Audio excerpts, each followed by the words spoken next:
চলতি বছরের এসএসসি ও সমমানের পরীক্ষা শুরু হবে আগামী 10ই এপ্রিল। এই পরীক্ষায় অংশ নেবে 19,28,281 জন শিক্ষার্থী।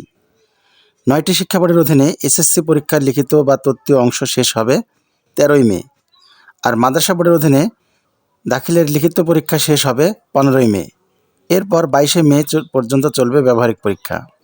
এবারের এসএসসি পরীক্ষা ঘিরে নানামুখী চ্যালেঞ্জ রয়েছে বলে জানিয়েছেন শিক্ষা উপদেষ্টা চৌধুরী রফিকুল আবরার। নানামুখী চ্যালেঞ্জ সামনে রেখে আসন্ন এসএসসি পরীক্ষা সুষ্ঠুরূপে সম্পন্নে নানা পদক্ষেপ নিয়েছে সরকার। যেসব নির্দেশনা দেওয়া হয়েছে, পরীক্ষা শুরুর কমপক্ষে 30 মিনিট আগে সব পরীক্ষার্থীকে অবশ্যই পরীক্ষা কেন্দ্রে প্রবেশ করতে হবে। অনিবার্য কারণবশত কোনো পরীক্ষার্থী নির্ধারিত সময়ের 30 মিনিটের পর পরীক্ষা কেন্দ্রে এলে রেজিস্ট্রেশন নাম, রোল নম্বর ও প্রবেশের সময় বিলম্বের কারণ উল্লেখ করতে হবে। বিলম্বে আসা পরীক্ষার্থীর তালিকা প্রতিদিন কেন্দ্রের কেন্দ্র সচিব সংশ্লিষ্ট বোর্ডকে অবহিত করবে। তবে পরীক্ষা শুরুর 30 মিনিট পর কোনো পরীক্ষার্থীকে পরীক্ষায় কেন্দ্রে প্রবেশ করতে দেওয়া হবে না। কেন্দ্র সচিব ছাড়া পরীক্ষা কেন্দ্রের অন্য কেউ মুঠোফোন ও মুঠোফোনের সুবিধাযুক্ত ঘড়ি, কলম বা অনুমোদিত ইলেকট্রনিক ডিভাইস ব্যবহার করতে পারবে না। কেন্দ্রের কেন্দ্র সচিব ছবি তোলা ও ইন্টারনেট ব্যবহার সুবিধাহীন একটি সাধারণ ফিচার ফোন ব্যবহার করতে পারবেন।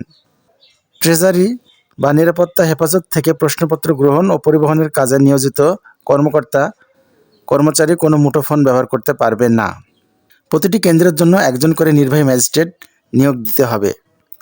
ট্রেজারি বা থানা হেফাজত থেকে কেন্দ্র সচিব বা মনোনীত উপযুক্ত প্রতিনিধি ট্যাগ অফিসার সহ প্রশ্নপত্র গ্রহণ করতে। অনিবার্য কারণবশত কোনো পরীক্ষা বিলম্বে শুরু করতে হলে যত মিনিট পর পরীক্ষা শুরু হবে, পরীক্ষার্থীদের সেই সময় থেকে যথারীতি প্রশ্নপত্র উল্লেখিত নির্ধারিত সময় দিতে হবে। পরীক্ষা কেন্দ্রে ও প্রশ্ন পরিবহনের দায়িত্বপ্রাপ্ত আইনশৃঙ্খলা রক্ষাকারী বাহিনী সতর্কতার সঙ্গে দায়িত্ব পালন করবে। প্রশ্নপত্র ফাঁস কিংবা পরীক্ষার্থীদের কাছে উত্তর সরবরাহে জড়িত ব্যক্তিদের বিরুদ্ধে আইনশৃঙ্খলা রক্ষাকারী বাহিনী ও জেলা প্রশাসক কঠোর আইনগত ব্যবস্থা গ্রহণ করবে। সামাজিক যোগাযোগের মাধ্যমে প্রশ্নপত্র ফাঁসের গুজব কিংবা এ কাজে তৎপর চক্রগুলোর কার্যক্রমের বিষয়ে আইনশৃঙ্খলা রক্ষাকারী বাহিনী এবং সরকারের সংশ্লিষ্ট বিভাগগুলো নজরদারি জোরদার করবে। পরীক্ষা কেন্দ্রের আশেপাশে সব ফটোকপি মেশিন পরীক্ষা চলাকালীন সময়ে বন্ধ থাকবে। পরীক্ষা সুষ্ঠু ও সুন্দর নকলমুক্ত পরিবেশ অনুষ্ঠানের লক্ষ্যে আগামী 10 এপ্রিল থেকে 13ই মে পর্যন্ত সব ধরনের কোচিং সেন্টার বন্ধ থাকবে। প্রতিটি বিষয়ে পরীক্ষা শেষ হওয়ার সঙ্গে সঙ্গে যত দ্রুত সম্ভব উত্তরপত্র নিকটস্থ ডাক বিভাগে প্রেরণের ব্যবস্থা গ্রহণ করার জন্য বোর্ডগুলোকে পরীক্ষা কেন্দ্রগুলোর নির্দেশ প্রদান করবে। পরীক্ষা চলাকালে পরীক্ষা কেন্দ্রের আশেপাশে এলাকায় 144 ধারা জারি থাকবে।